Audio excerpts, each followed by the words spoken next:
Right, right. When you just approach it from that first principles, it's like not like like drop what everybody, drop like the narratives that you've heard around this, drop these things. It's like, when the I often use the Titanic analogy. I think I remember in this video, I might have stole this from you or somebody else, but you talk about I've heard you talk about in that video like you're at like you're like at sea level essentially, and everybody else is sinking, and then I use that Mhm. Titanic metaphor a lot with people where it's like the US dollar is just like the Titanic, where everyone's like, it can't sink, it'll never sink, like there's no way. And even when it strikes an iceberg and it's taken on a little bit of water, everyone's still sitting listening to the music in the place, and when it's taken on a little bit of water, everyone's like, no, no, no, it's fine, it's not going to sink. And when you're at sea level and you see it starting to sink, you might be yelling at people to get off or whatever it is, but the more water it takes on, the faster it sinks. And once that ship had enough, once it's like 30% in, 50% in, it's like boom, and it's the same way that it happens with currency. It was like once most of the economic energy has come out of your network, once people really notice it flowing, then it happens, slowly and then all at once, as is classically said. Yep. Yep. Yeah. I mean, quite literally, right? It's you're spot on. Obviously, I'm going to agree with that because I've said it before.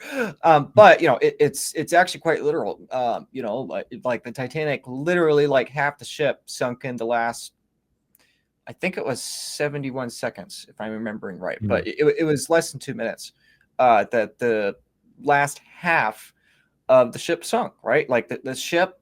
One of the things unique about the Titanic that was so tragic about it is that they had so much time to actually get people to lifeboats, right? When the Lusitania sank, I think it sank in 18 minutes, right? So, like the tragedy of the Lusitania is that, it was torpedoed and it sunk so quick that people didn't have time to get to the lifeboats, right? But part of the tragedy with the Titanic is that it took so long. There was so much There was time so much time, right? for people to get off the ship. They just didn't have the lifeboats because, White Star Line was pretty cheap, and other factors too. But the point is that it took like the first hour, you basically couldn't tell the ship was sinking, right? Like even when the ship was sinking and lifeboats were being sent off the ship, people didn't realize that it was like doomed to fail and due to fail tonight, right?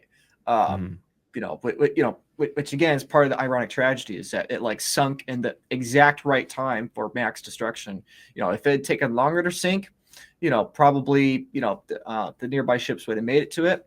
If it had sunk faster, then there wouldn't have been time to have lifeboats anyway, right? So it like sunk in the perfect time where it was long enough to give everyone the opportunity to use lifeboats if they had lifeboats, but still way too fast, to still be on the surface. So anyway, all I have to say is that that I think that's why it's powerful, because the more you learn about the actual event, the more you see just how that event is just such a culmination of humanity, right? A lot of it was greed, a lot of it was incompetence, a lot of it was negligence, and overreaction. Another ironic thing about the Titanic is that if the crow's nest had not seen the iceberg, ironically, the Titanic probably would not have sunk. If the Titanic had hit the iceberg head on, the ship probably would not have sunk. So in irony, so yes, everyone knows about the greed that, they were too cheap to put on the lifeboats. Everyone knows about, how they were trying to make record time to go to New York. Everyone knows that. Everyone knows that, the captain was going too fast. Everyone knows those things. But, it's very funny how with Bitcoin, in many ways, I think it's pretty similar. A lot of it's greed of why people are ignoring it because they're too distracted with other stuff. A lot of it's incompetence, and a lot of it is probably overreaction from people. And just like the Titanic, people will have years to get ready. It is so frustrating to me. In my own personal life, I've been talking about Bitcoin for years, and still to this day, basically nobody in my personal life has really gotten into Bitcoin. Not that they Does need it to make become. you sad when price Yes. rips? Like it's this weird thing that happens when price rips. I like get sad. I'm like, oh, Oh like yeah. I still have like I've too many loved ones on the Titanic. Like it's so Right. weird because you think like, oh, I'm getting, my net worth just doubled in the past 3 weeks. Like how great is that? but I just get like I get like sick to my stomach sometimes. Like, oh, like maybe I should have said things differently. Maybe I should have. Just Yeah. that. Yeah, it's kind of classic stuff. I Yeah. wanted maybe shift gears. Go Yeah. ahead. Go ahead. Yeah.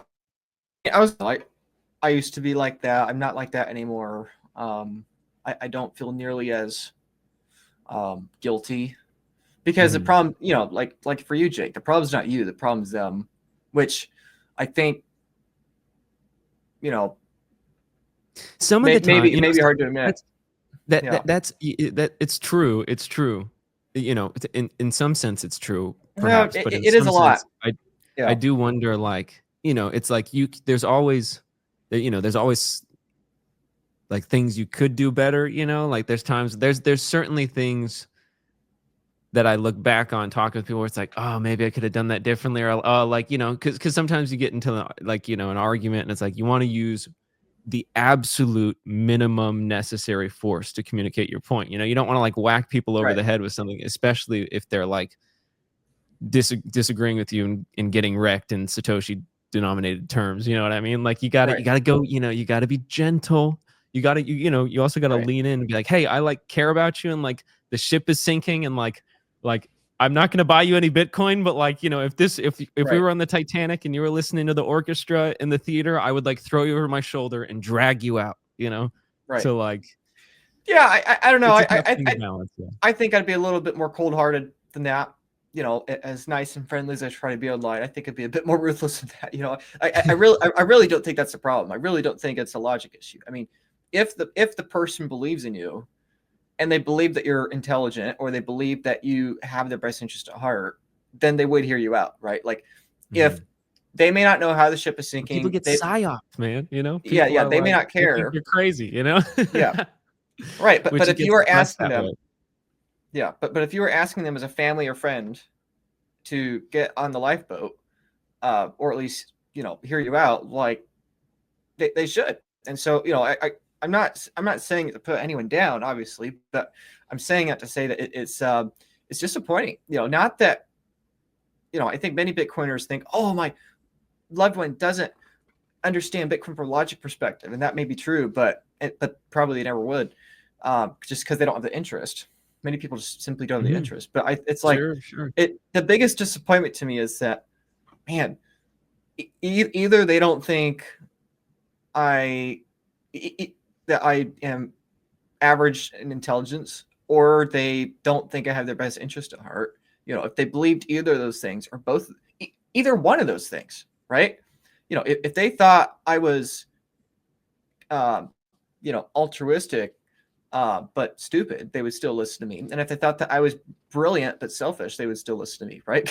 but the problem is that most people, most people, it's neither one, right? And again, I'm not saying it to say, oh, people should like me, but I'm just saying that I think many Bitcoiners give themselves a hard time when the person in their life isn't orange pilled, and I think it's okay. I think it's okay to accept that most people, when they hear things they need to hear, it's not what they want to hear, and so they're not going to listen to it. And I think that's true universally. Most people I tell about Bitcoin still have not bought Bitcoin. Like literally, this is a side note here. I gave away about $500 worth of Bitcoin to my YouTube subscribers for Christmas. I made a little short, cute video about it, and I gave about $500 worth of Bitcoin away to family and friends. To like, $10 a piece for like 50 people or whatever, right? Mhm. Really more people, because some people, gave $1 or $5, whatever, and I set it up so that the Bitcoin comes back to me in a month if they don't claim it. And it's so ironic how probably only about half of the Bitcoin I sent to the Bitcoiners was claimed, and not even $100 of the Bitcoin I sent to family and friends was claimed, right? Mm. Which, I mean, I don't know, like I'm not strapped for cash necessarily, but shoot, somebody sends me $20, or even $5 or $10, I'm going to claim it, right? It's like, yeah, Yeah. right. Couple And clicks. There we go. yeah. So anyway, all that to say is that most people just don't want to put into 5 minutes of work to claim free money, right? And all, my big point here is that most people, when they are hearing something they need to hear, but they don't want to hear it, there's nothing you can do. And so to me, what makes me sad is not, oh, I didn't do a good enough job of educating them. What makes me sad is they don't want to hear it. And more than anything in the world, I wish they would want to hear the truth, right? Most people I tell about Bitcoin are not going to adopt Bitcoin. Most Bitcoiners I tell about, get self-custody, get a multi-sig, get ideally an escrowed multi-sig, multi-jurisdictional, like I tell most Bitcoiners do that. Many of them listen to me, right? I mean, business is good, obviously, but most people on Bitcoin, most of them are still on exchanges, or they're still in a hot wallet, or they're still in a single sig, or they've memorized their seed. It's just Bitcoiners are not ready, right? The Bitcoiners are not ready for their, couple coins, right? Half a coin, 1 coin, 5 coins, 10 coins. They aren't ready for it to go to 1 million. They think that they're going to be safe when they're walking around with 5 Bitcoin memorized in their head. And it's just, I just strongly don't think that's the case. Especially if you have other people in your life, wife and kids and all that, right? A lot of people think, oh, just keeping a seed phrase, wrapped in a discreet bag in my safety deposit box or my bedroom is like, oh, that's a good idea. And just, anyway, all it to say is that I think 90% of the normies I talk to about Bitcoin just are not going to listen to me for a decade until they've gone through pain. And I think, honestly, of the 45 or so thousand people that follow me online, I genuinely think 80 to 90% of them are going to lose at least a third of their Bitcoin due to some custody, tax, or legal ramification for them, even if they're in self-custody. And I think it's a big misunderstanding. A lot of people think I talk about the multi-sig stuff and, get your trusts down, get your tax planning down, get all that locked down right now. I think a lot of people think I talk about that on my YouTube and Twitter because, oh, he's just in it for the money and he's promoting that because it's in his financial incentive to do so, which they're not wrong. It is. But I'm more so doing that for my conscience, right? Like in 5 years, when Bitcoin has had major vertical green candles and 90% of the people from the class of 2017, 2021, 2024 have lost, 10 to 40% of their Bitcoin, right? It's like, I want to be the last guy people get mad at, right? Because I can tolerate a few people right now complaining, the same thing with orange pilling normies, right? Like I can tolerate the normies complaining about me trying to orange pill them because I do not want, like, it's not for them anymore. For me personally, it's not for my loved ones anymore. It is because I care about them, but at the same time, I'm doing it for my own conscience, right? In 2035, I don't want you to say, Luke, why didn't you warn me? I could have gotten 10 million sats and I didn't. Man, I wish you told me. I can, with a clear conscience, say, I tried every birthday, every major holiday. I sent you $5 of Bitcoin. You claimed it twice out of the 20 times I sent it to you. I made hundreds of videos for free. If you had listened, I want to have a clear conscience at the end of the day because Bitcoin has given me a clear conscience financially. And the last thing I want is to feel like I could have warned people and I didn't. So that's true for the normies when trying to orange pill. And that's true for the Bitcoiners when trying to get them off the exchanges. And I've just had to accept that most of my Bitcoiner friends, most of the people that follow me online are probably going to lose a third of their Bitcoin. And most of the people I try to orange pill aren't going to buy until it's already $1 million. And they'll think I was an absolute genius buying it when it was literally almost 100 times cheaper, which is crazy for me to think about. But I think for everyone watching, that's probably how early you are to Bitcoin.